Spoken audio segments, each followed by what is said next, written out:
Gary! He's back!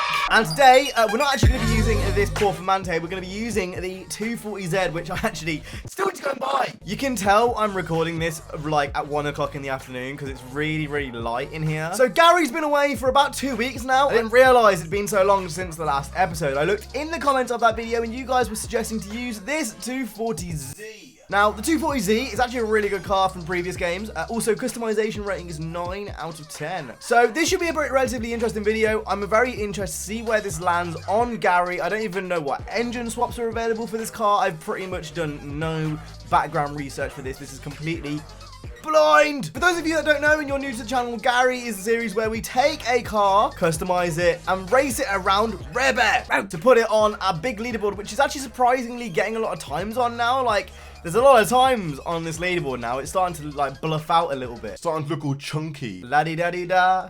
It's the motherfucking Dio double sauce. Right then, so let's have a look. Right, I want to say before I go into this, I feel like I'm like a broken record with this. There's probably no new customization for this. It's probably going to be the same as every other game. And I'll be able to tell by the first bumper if that's the case. There's some payback parts I haven't seen here. There's a lot of parts, actually. I'm quite pleasantly surprised. There's a lot of payback parts, which I don't recognize. They might be brand new, maybe.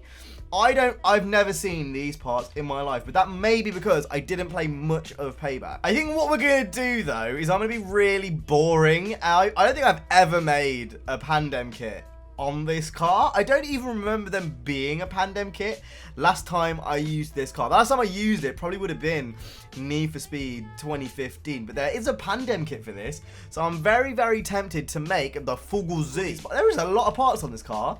I'm actually quite pleasantly surprised. There's the Liberty Walk car as well, which I'm pretty sure that was in a previous game. Overall, it's got off to a really good start. I wasn't expecting it to have so much customization, everything down to the trunk lids. It kind of reminds me of the Hot Wheels car, like with their Liberty Walk options on, but obviously we're not going to do that. If memory serves me correct, I'm pretty sure there was a Hot Wheels version of this car in Need for Speed 2015, but I might be wrong on that. God, it just goes on and on and on. There's so many.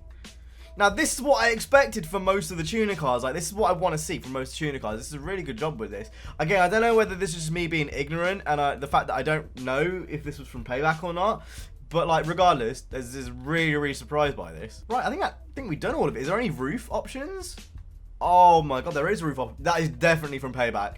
100% that is from Payback. Like, no question. We're not going to add the light bar, but that is really cool. I really, really like that, but we're not going to add it. Obviously, there's no need to add it. Now, I know I said I was going to make the Fuguzi, because, like, it's, like, just kind of the obvious replica to make. But I kind of want to make this my own, actually. I don't really want to do that. I'm going to put some Workmeisters on this.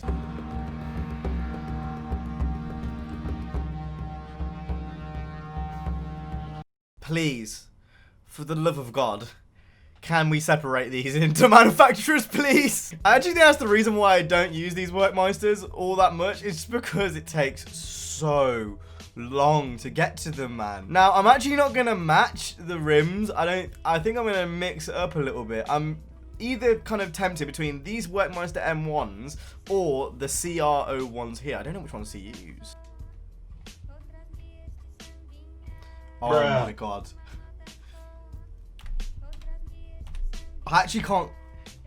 Is there one in between? Oh my god, this is so hard. Boom! That looks funky fresh, as the kids would say. Overall, really pleasantly surprised by this. I wasn't expecting it to turn out so well, but I think that's really nice. If you haven't already customized this car, go and do it. There's a lot of parts. You might be actually quite surprised how many parts there are on there. We're all a bit bored at the moment with heat, so, you know, it's nice to find a car that actually surprises me with its customization. Now, with that being said, we're going to go ahead and look at the performance parts. People have been telling me this is a really good car, so I'm hoping that you guys are right. Before we go ahead and get into the engine swaps, I do quickly want to go ahead and say make sure to subscribe for more Need for Speed Heat content, as well as Forza, etc., etc. We got it all here. Stay locked to the channel. Look at me. Right, so we have, if we go all the way to the end, we've got the V6. Is that the OP1? That might be the OP one. We've got a flat 6, another flat 6, and another... Right, one of those V6s has to be OP, or one of those flat 6s needs to be OP. This one is the 3.5 litre V6. That's the OP one that's in the RSR. We've got a 3.6 litre We've got two 3.6 litres, right, so they're not the same engine, okay. Those two flat sixes and that V6, they could all be sick, and I don't know. I've also just realised there's no audio for you guys. I'm going to solve that problem now. I'm so sorry if you've just watched halfway through this video with no audio. Right, so people are saying to use a 3.8 litre flat six, which is the Porsche Cayman engine. So we're going to take you guys' word for it. Where is it? 3.8 litre flat six. Am I blind? There isn't a 3.8 litre flat six. Why is this so complicated? I'm going to quickly just fill out all the blank gaps. All the power invested in me, I'm going to auto upgrade this car. Right, so similar to all the other cars on Gary, this is on full track parts, which is really weird because it doesn't go all the way into the bottom left of the performance matrix. I don't think I've ever seen that with any cars in this game. Maybe one or two, but if I quickly show you guys, got a track diff on, track tires, and a track source, and then everything else is just as normal as it is for every other car, but it doesn't go all the way to the bottom left. I thought that was really weird. Maybe it's more to drift, but you guys have been telling me this car is really good, so I don't know. One thing we're also going to do before we go ahead and get in this is put a wrap on it. So let's see what the community have made. I'm always a little bit worried when I go into the wrap. I never know what I'm going to see. So we've got the classic Wangan Midnight delivery. Shout out to all my weebs. What the hell is that going on there? That is so much cleaner now. That is literally perfect, other than the weird like mapping issues, because I think we've got the wrong kit. No, we haven't got the wrong kit on, we've got the right on. That's really weird. Right, so I literally haven't tuned this or anything. We're gonna quickly pull up the live tuning. I'm gonna slap that all to the right before we go ahead and get into this. I'm just gonna dump the accelerator and see how fast this goes. So 3, 2, 1. Yeah, okay, that got to 60. Wasn't like awfully fast. The wheels definitely didn't grip up as much as I thought they were going to, but it does accelerate pretty fast, as you would expect. I think this can draw a lot of comparisons to the S15, actually, except because it's an older car, the older cars in this game tend to be a lot lighter than the kind of modern counterparts. Feel like this is the same. There is some genuine logic behind what I'm saying here. I remember I was speaking to one of the devs at Gamescom, and underneath, you know, all of this, there is actually like a complex handling model that, you know, tracks spring rates and like dampered compression and all that shit. Like, it probably doesn't seem like it to all of us because we just see what we play. Like, we don't see the inner workings on of Frostbite, but that is actually a thing with how Need for Speed worked. I just wanted to quickly mention that because some of you guys may not have known. Right then, I think it's time to go ahead and make our way over to Rebbe. Now, what I'm actually going to do is I'm going to drive there. I never drive there, just so I can get used to the car. I can give you guys a little bit of commentary on what's good. Like I said, I haven't actually played this game in like 4 or 5 days as well, so I actually kind of want to get used to the handling again. Oh my god. I think this is the right engine. I'm really hoping this is the right engine because it feels absolutely rapid once you've got the speed up. I'd love to know what like the damper rates and the spring rates and all that kind of stuff actually is on like a numbers like level. Oh my god. Oh, how have I managed to dodge everything there? What is happening? I'm going to take this quick time. I'm going to take this quick second just to remind you guys to leave a comment down below on what car you want to see next, along with what engine you want to see in that car. Make sure you leave the engine, otherwise I'll be sitting here doing like when I get to the engine swap part of this video. I always do that, so just make sure to leave the engine as well as the car you want to see.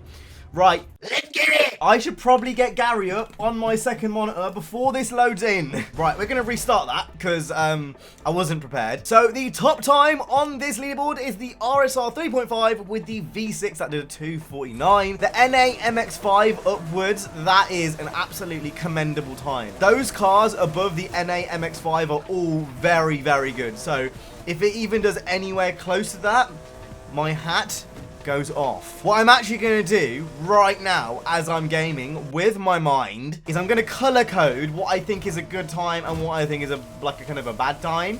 So boom, there you go.